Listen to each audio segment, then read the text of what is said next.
Hello, welcome back to my channel. Today I am sitting with somebody that many of you probably know.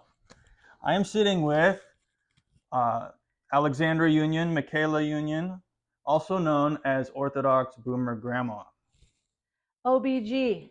She has her own YouTube channel, and she's seen often in chat rooms on YouTube, which is where you probably might know her. So welcome to my channel, and I guess you should welcome me because I'm here at your place, right?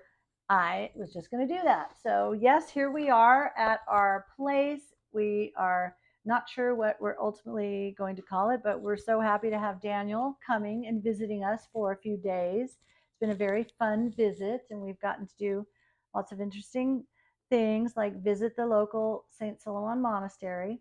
And so, yes, he graciously offered to have a little chat, and I thought this will be fun, other than the fact that I'm totally nervous. But I have really enjoyed my time on YouTube. I actually kind of had to be taught that I was a boomer. So when I first started getting involved in all these chats and somehow ended up being a moderator on a couple channels, I knew I was dealing with much younger people. What were the channels you were moderating? So I'm a moderator on the Church of the Eternal Logos with David Patrick Harry, and I do watch a lot of other people's channels who I can't think of who else specifically I'm a moderator for right now, but that's like the main one. And it was like a year ago, or maybe even a year and a half, there was like this critical mass of people that kind of were following him, and they were all made moderators, and there was this interesting kind of bonding going on. So, yeah, I became known as, I mean, once people figured out I was a boomer, it was like, wait, what's a good name for that? Oh, how about I am a grandmother, so how about OBG, Orthodox Boomer Grandma? So it's kind of been fun, but I haven't done that much with my own channel because I don't feel totally ready to really put out Orthodox content so much per se. But I do show a lot of videos of our candle factory that my wonderful husband, who's sitting over there, has run a beeswax candle factory since about 1998 and supplies wonderful prayer candles to the tune of about 1 million candles produced a year to churches all over the country.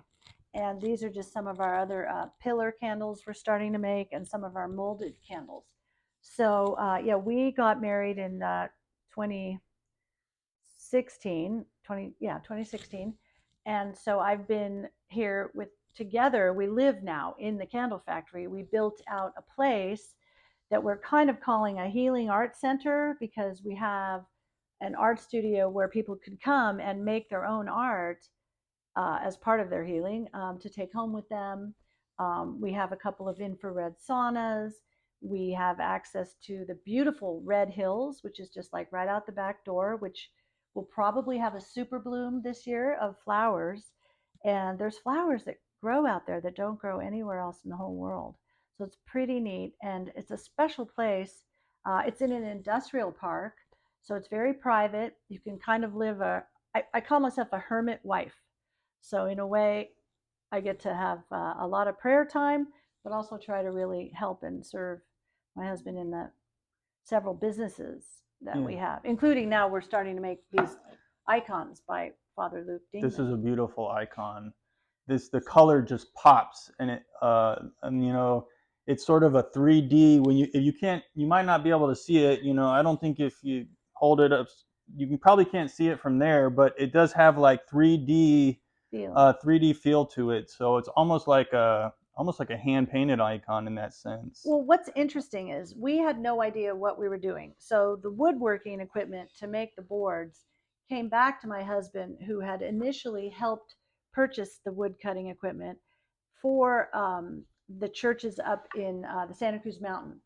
So the church at Ben Lomond, St. Peter and Paul, the equipment was there. Conciliar Press people that were associated with that organization before it became Ancient Faith were making these icons. And they're all icons by Father Luke Dingman, who was a priest up there in Santa Cruz Mountains. I think started out in Ben Lomond and ended up at the St. Lawrence Church in Felton. And somehow we were blessed after the equipment came back to my husband. We weren't even looking to do icons because candles was enough for him. He's been doing it for so long. But the equipment came back, and we just thought, okay, Lord, we've got all this 8,000 square feet. We might as well do something with more of the space because the candles are only in 3,000 square feet. So we built a little shop and we started making these, and we literally had no idea what we were doing. I did not know how to use Photoshop, but we had the thumb drive from Mrs. Dingman and the kind of a contract, to where when we sell any of their icons, we're giving them, a portion of the funds. Okay. And then we're trying to keep it so that we at least cover our costs and make a little to keep the lights on, here and stuff. So we just printed the icon, glued it to the board, and started experimenting with different coatings. So that's all done by hand, of course. There's no conveyor belt or anything anywhere. But with the coating, we found out if we do it a certain way, yeah, everything just kind of pops out in this really amazing um, textual, like you could feel it. It has a real texture, 3D kind of quality. And some of Father Luke's icons are very kind of well known already on the internet. I'll often see his icons, and sometimes I'm wondering, what about copyright? So, but nobody else is producing them. So we are going to open a Shopify store. It's called Union of All Icons. And you can actually see the website now. Yeah. You can navigate to it. You can go up there and look. We have about 50 items on there, and we recently had some young Orthodox guys, the Ortho Bros, in the local community, have offered to help us with the Shopify. Because sometimes, I mean, I'm pretty savvy with computers and the internet. I don't do Instagram yet, which I do think Instagram will be a really good way for marketing. Yeah, that'd be perfect perhaps for icons. I think. Yeah. The other iconographer we have that I want to show you, one of his. This is by Daniel Ogan, and he's pretty young. Maybe he's in his 50s. He's up doing the Rogue River Rokor Church, St. Innocent of Irkutsk, up there on Highway 5. I don't know if any of you have been blessed enough to drive by. It's a beautiful, huge, white with the blue, brand new church. That was just constructed, that you can see driving on I-5. You can see from the highway, which is the major north-south highway in the West Coast. Yeah. It goes from Canada to Mexico, basically, if you don't know. Yeah.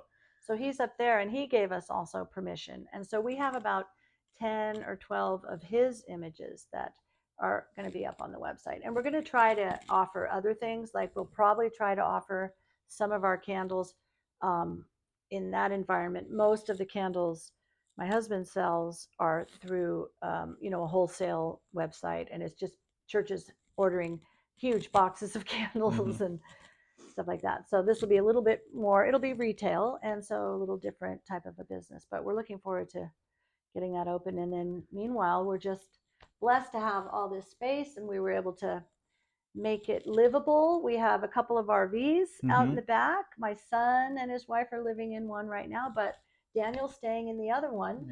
Yeah, Orthodox boomer grandma, when I started making my videos about last summer, she called me on the phone while I was working, and she said, you've got to come down here. She invited me down, and I kept that in the back of my mind. And so I about a month ago, I decided I needed a vacation. I deserve a vacation. I haven't taken one since I went to Orthodox Mechanica last summer. And so I just contacted her, and we arranged, and I've been staying here all week. And so thank you for that.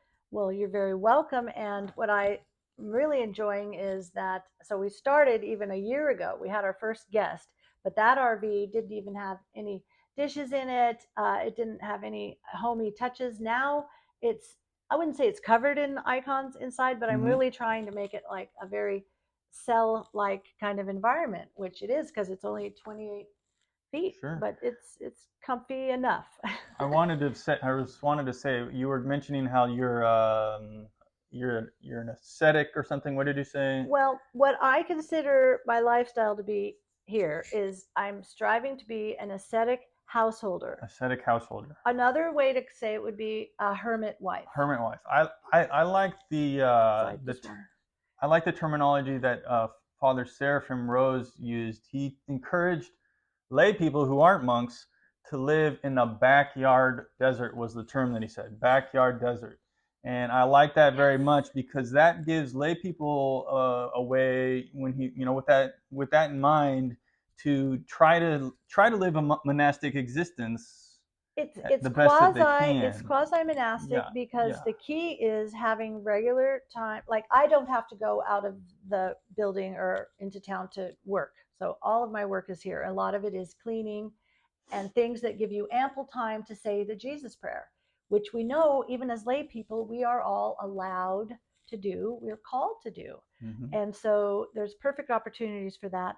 But I also am blessed with then having time in the day for spiritual reading, just like a monk would do, and deeper prayer. So it is a complete blessing. I had wanted to become a monastic right after I became Orthodox in 2014, but God steered me a different way and allowed me to marry this wonderful person who, probably did need a little help. His wife had passed away, and having a wife is a good thing when you're older. A lot of Yeah. people that lose their wives, if they had really good marriages, widowers remarry at a very high rate. So Hmm. I decided to take the leap, and it's been a total adventure. I often think it would have been easier to be a nun spiritually for me, because having been what we would call a controlaholic all my life, from my background of being a feminist, liberal, intellectual Berkeley person that grew up there in the 70s, I've had to, make a lot of changes, and only Orthodoxy. So I was Roman Catholic at birth. Then I was just a complete profligate, sinner, sex, drugs, rock and roll was my religion for at least a decade. Then I stumbled into a Hindu cult for 10 or 12 years.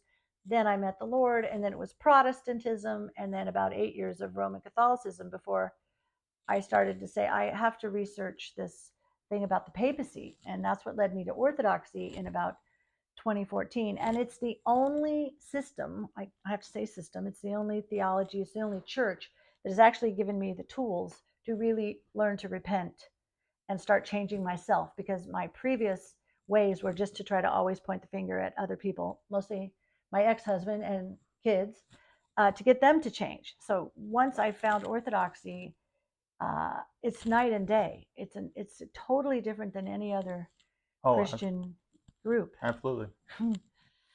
Yeah. Okay. Do you want to? Is that what you want? All of that you want to say about the journey to Orthodoxy, or?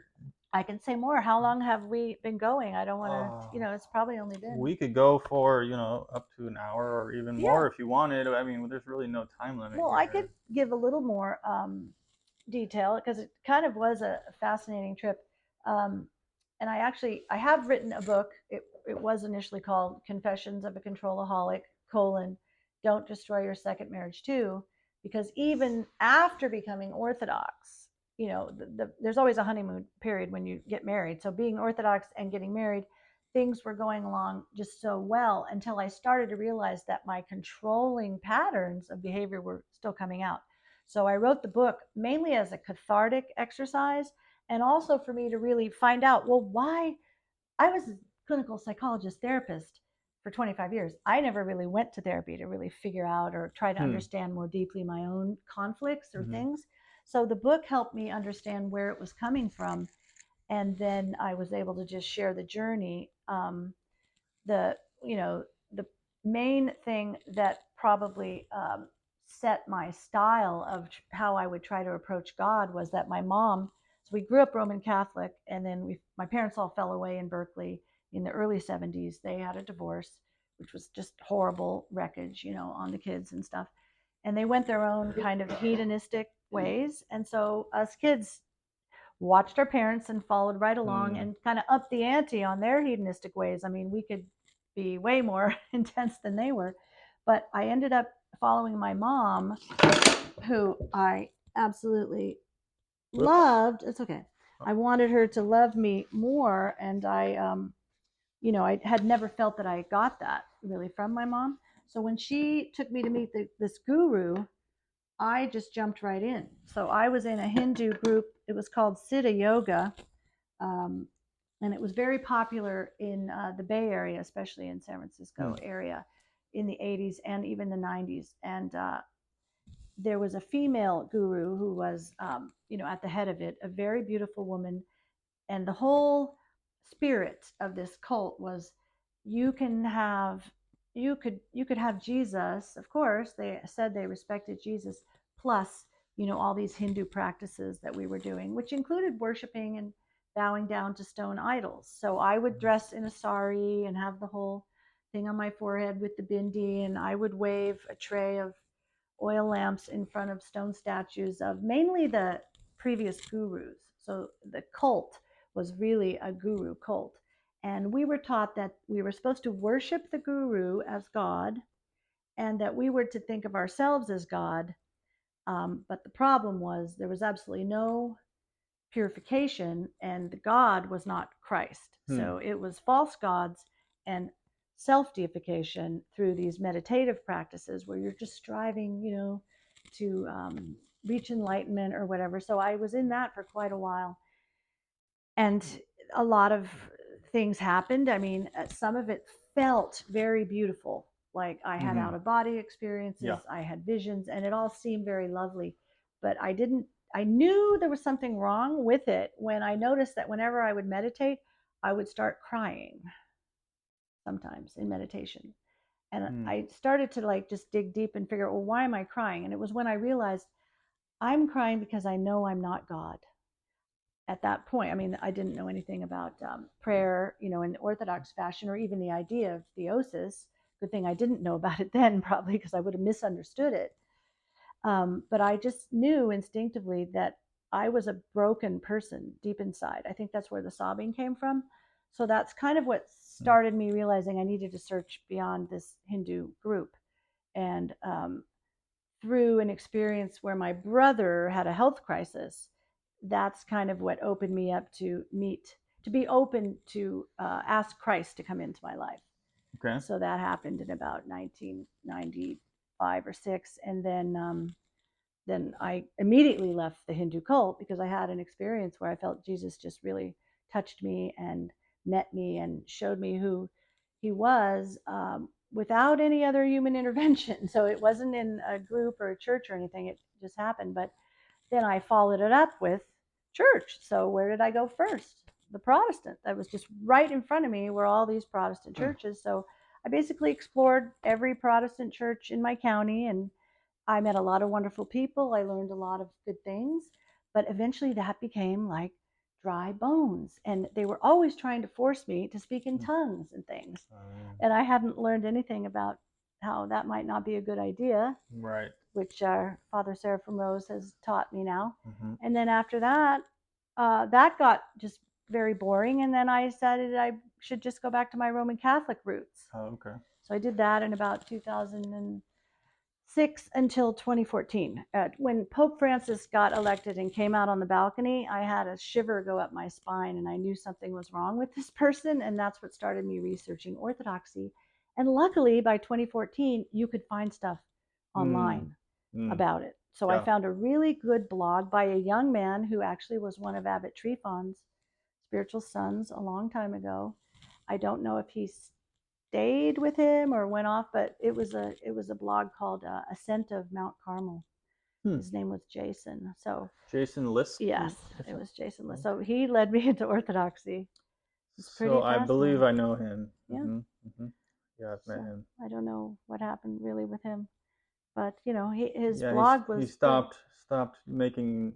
He kind of disappeared from the internet, right? Yeah, well, when you become Orthodox and you have all these great ideas, like what you're going to do for God, then you hear this thing of, sometimes it's good to maybe wait 10 years before you do anything. You have to absorb the Orthodox phronema by lots of reading and prayer and guidance from your priest. And experience and time and communion, taking communion, acquiring the grace of God. Absolutely.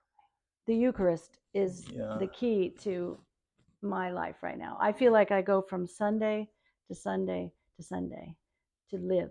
And if I miss a Eucharist, I'm just not as good. It take the strength and the sustenance you get helps you in the battle, the spiritual battle, the spiritual unseen warfare, which I also was so thankful to get to learn about. Especially, I was able to reinterpret reading St. Theophan the Recluse, for example, Unseen Warfare, to understand my Hindu I experiences love that book. as being very demonic. I read that book 6 times. Wonderful. Yeah. Yes, that one, and then the Path of Salvation also helped me a lot. Okay. And then I stumbled onto Bronchaninov and St. Paisius Velichkovsky. Well, basically, Father Seraphim Rose. I got to him quickly, so I tried to read what he read, and to start collecting some of his and books. the books that he printed. Exactly. Yeah, I did the same. That was my path too. Yeah. He was so influential in this area. We live where he lived. Yeah. It's amazing. We also live very near where Saint Sebastian Dabovich lived, who was a great missionary, Serbian American, first American-born priest.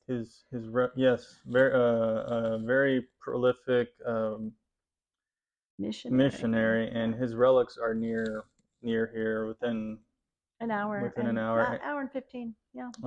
We also, while I've been here, I've seen the candle factory. They gave me the tour, the icon mounting studio. I have taken infrared saunas that they have allowed me to take here. We have 2. And we visited a local monastery, St. Silouan's, which is really in its infancy. So we went there. There's a monastery. So there's a monastery nearby here. It's a Rocor men's monastery, and Father Ignatius kind of brought the brotherhood from the Santa Cruz Mountains and found property here that was given to him. But the 2 monks that were there were getting older, and their health problems got overwhelmed them, and they both have reposed in the last 4 months. So it's been kind of a shock. Yeah, things are kind of up in the air there right now, but I don't think it's going anywhere. So we're praying. Hopefully not. Yeah. Pray for St. Silouan's. Pray for that monastery to get monks. I mean, really, that would be the blessing. So we do believe that there is a lot of prayer going on, and there's something will happen eventually in God's timing, right? Because who's to say it won't take a long time for something to happen? Yeah. Do you want to show your art? So here we're just trying to get our feet under us. We've got the 8,000 square foot warehouse. We've got our backyard is the Red Hills, that if you look it up, you'll see there's the wildflowers that don't grow anywhere else on the planet. It's a beautiful place for hiking.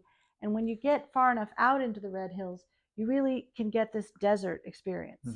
Unfortunately, it's so hot in the summer, you don't necessarily want to go get the desert experience in July. But right now, the flowers are about to bloom, and we like to have people visit us because walking out there is just amazing. And you will experience what I experienced anyway, was the further out I walk into the Red Hills, Hezekiah stillness happens to you. You don't even have to be saying the Jesus prayer or trying necessarily. I've found I haven't had to try to still my mind. There's a certain point that you walk away out there and you don't hear anything anymore. And then you might hear the breeze in the trees, but very softly, because the trees are very small. There's some pine trees, but there's not huge trees. You don't even hardly hear any birds. It's extremely silent. And there's even a place that you can go and kind of even have a little bit of an enclosed feeling and pray more. So that's part of the experience. But so within the building, we've created what we call our encaustic beeswax painting art studio. So right now it's kind of in mothballs, but a friend of mine who knows how to work with it. So encaustic is painting with beeswax.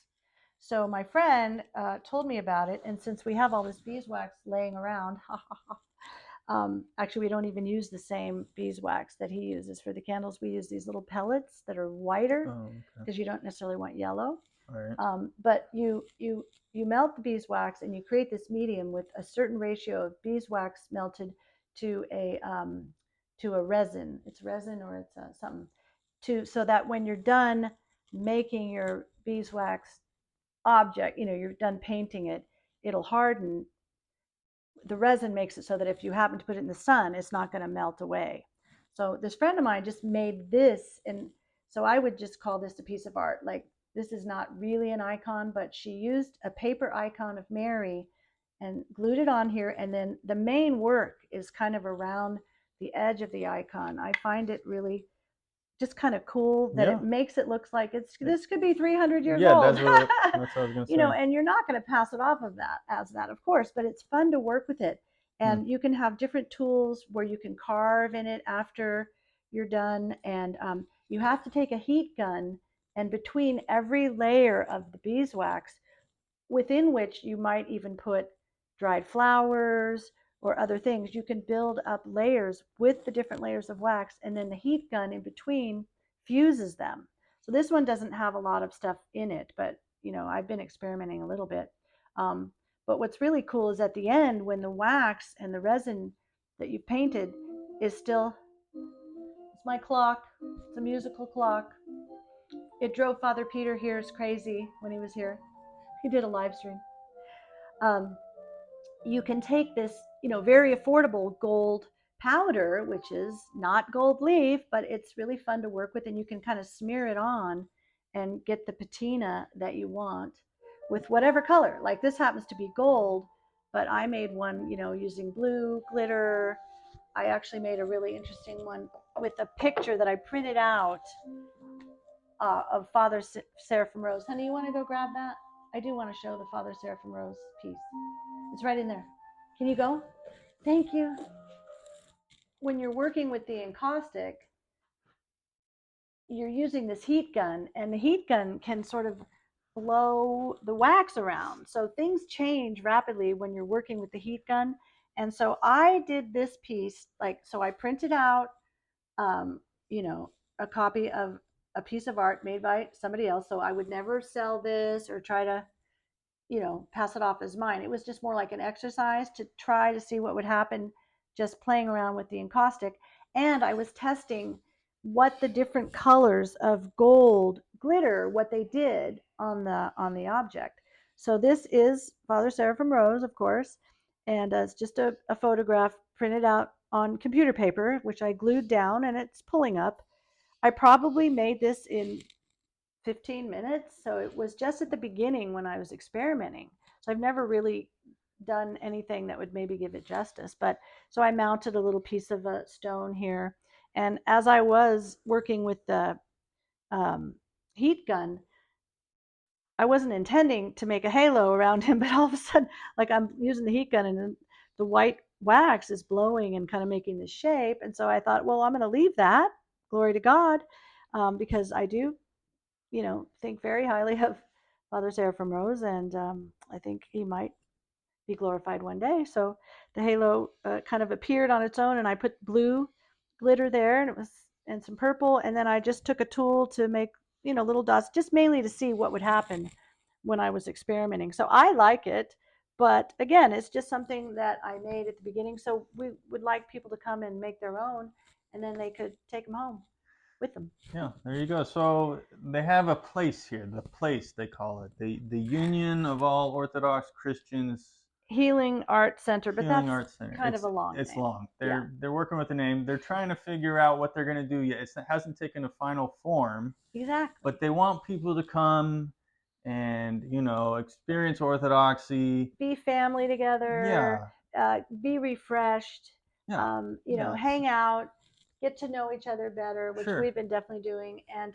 eat together, pray together, walk together, even watch old movies together. He turned me on to the movie Viking about Saint Vladimir, which we Yes, actually watched. That was wonderful. it's on YouTube. Yes, on YouTube for free and in English. We are actually trying to build a little tiny sort of RV spot right across from the building where people could come and actually maybe stay, for longer times. And who knows, that might even evolve into community or something one day Sure, if sure. we could start growing food. There's I've got to say, I'm sort of tempted to, try to come here and be part of the community too. It's inviting. I'll say that much. Well, that's very kind of you. And we just, yeah, we're in the infancy stages, like you said, and working and just trying to follow God's will. Because one thing I've learned from my husband in the candle business, maybe you'll do another one with him, maybe. Anyway, no, is that he just lets God do everything. He basically what he's taught me is you stay out of God's way, you'll get an idea, and if it's meant to be, the doors will keep opening. You don't have to ram, I don't have to hmm ram my will into things. Like I know when God will bless it. especially when you let go and you really let God do it. If God blesses it, then it'll it prosper. Yeah. exactly. And at Yeah. the beginning, I was much more certain of like, oh, this is my idea and this is what we're going to do. I have backed very much I off of see. that I see. because I need to learn humility and to really let it be His place. But there's days where it's run so closely on faith, like we'll need something and we'll pray, and then the thing will come that we need, or we'll be running out of beeswax, and then all of a sudden there's a source for more beeswax. We're using more local beekeepers because beeswax became very expensive with the COVID, and we lost 2/3 of the church business, which is to me a shame. Yeah. People stopped People, going to church yeah, during COVID, during and after COVID. but it's coming back gangbusters now. Yeah. Yeah. So this year is going to be good. So we are just blessed to be here and host wonderful Daniel and Yeah.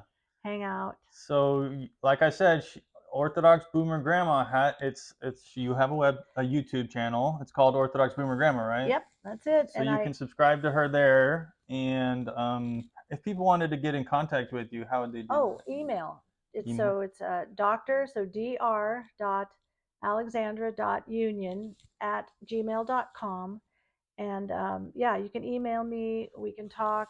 We kind of have the place set up. There's a 700 square foot ballroom over there, and this is like the hospitality library room, and then the hallway, we call it Hezekiah hallway, where the saunas are. So it's if a priest or somebody, better qualified than I wanted to come here and give a talk, give a retreat, it's set up so that we could hold those types of events. And hopefully in the future, even maybe, well, it's a little bit small for a conference, say, like Father Peter's already got too many people that would come, so we wouldn't be able to fit him. But Okay. something small and local, and we do want to do a lot of local outreach. Like I would love to have events to expose people to Orthodoxy, that maybe want to come. Maybe they're tired of the New Age, it's gotten old, or they're questioning their Protestant dry bones, or they're questioning their papism. One of the fun things we do have here is we have a convert in our church who is teaching every Thursday night kind of a martial arts fitness class, without any spiritual component to it, just basic self-defense. So he's teaching that in the ballroom, and we've actually had some people that were from different Christian confessions coming, and they look around and they ask questions. So hopefully, just by being who we are, Yeah. and loving on people, they'll be curious enough maybe to want to come to our church. So we've got catechumens now. We've got two families with kids, which we're very rural, 3 hours away from San Francisco. So it's pretty rural out here, and we're blessed. But we're also very near Yosemite. So if any of you want to arrange a vacation where you can go venerate St. John's relics in San Francisco and then drive 3 hours to get up to us, you can go see St. Sebastian Dabbovich an hour away. Yosemite's like an hour and a half away. There's all kinds of lakes and mountain hiking and fishing, and our little church, St. Susanna, and the monastery, of course, because we can still go to the monastery and walk on the grounds and pray. It's wonderful to walk up to the cross and hear about Father Ignatius and his vision for it. But St. Susanna, which is our little OCA church, is really starting to grow. So I think there's a wave of people. I like having this place because if people are a little leery to just full on jump into a church setting, they can come here and learn about Orthodoxy. Oh, like a buffer zone almost, Well, or kind of, yeah, like a hospitality zone. And I have a hmm. library of like 800 Orthodox books, so I'm willing to loan them out to people locally, and trying to give some books away. We have lots of pamphlets.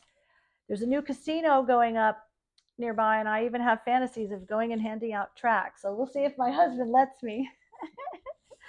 He used to do that back when he was a Protestant. So, Yeah. There's some things. It remains to be seen if we will interview Elias. Maybe, maybe not. We'll see.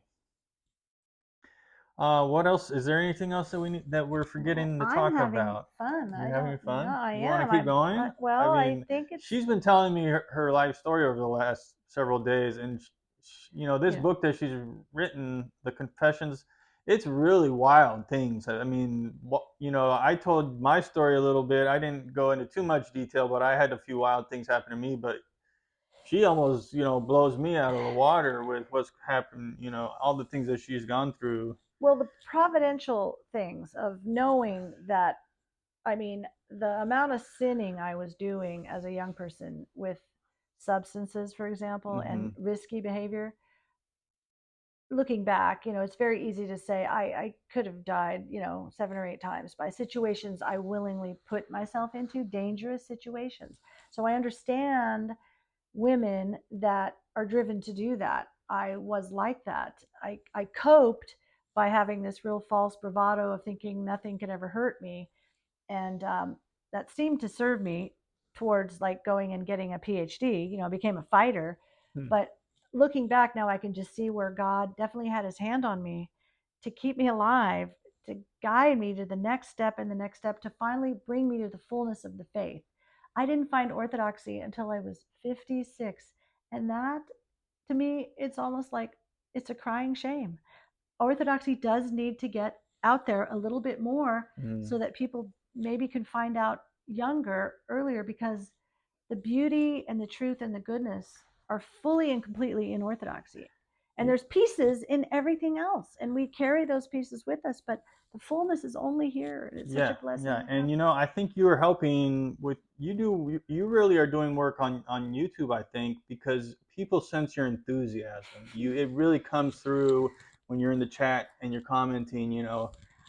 I'm on fire Yeah. for Christ because He brought me to this point, and I'm so grateful, especially just to discover that there is actually a therapeutic program in the Orthodox Church that will completely heal a person, because I had so many wounds from mostly from the sins I did to other people and myself. So the idea of living a lifestyle of repentance, I couldn't have heard anything like that back when I was younger, probably. But now I'm beginning to understand that to stay close to God, I still keep sinning a lot. So I have to keep my prayer going towards focusing on repentance and just always remembering to do good self examination, every night, and go before the Lord. I do spend a lot of hours in prayer because like I said, I'm blessed. I don't have to go out and have a career right now. I used to, and I couldn't pray as much, but I try to pray for everybody. And the enthusiasm is because, yeah, He saved me, when I deserved hell from some of the things I did, and I'm just so glad that He kept me. And then that's why I feel like it's my blessing to be able to then take everything He's blessed us with and give it totally back to Him. Like, when I first read about St. Basil and what he did, he just took everything, sold it, created a monastery like on his own property, and had Okay. Orthodox community. So Yeah. I want to follow and be like, somewhat like these Giving people. all, Just give all. give your whole life and everything you have to God. That's the Orthodox way. Yeah. Exactly. And it's not even scary once you start doing it. I mean, it can be, but the grace that you receive by living a lifestyle of repentance and going to church and receiving the Eucharist. I mean, I hate to miss a week.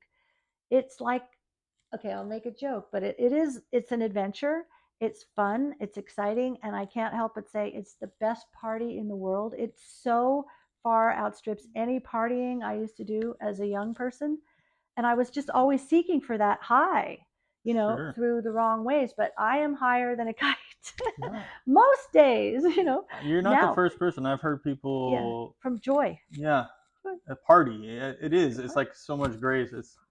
You're not the first person I've Yeah, heard say that. you're swimming in it, and Yeah. we just have to be careful then that we don't take it for granted, and we learn to share that with our neighbor. That is my biggest thing, I think, for this Lent. I really want to focus on loving my neighbor more, even more, because I was really a lone ranger when I was a Protestant and a Hindu. It was all just about me, my spirituality. Now I want to obey the commandments and really learn more how to follow Christ, Yeah. My prayer is that we make America an Orthodox country.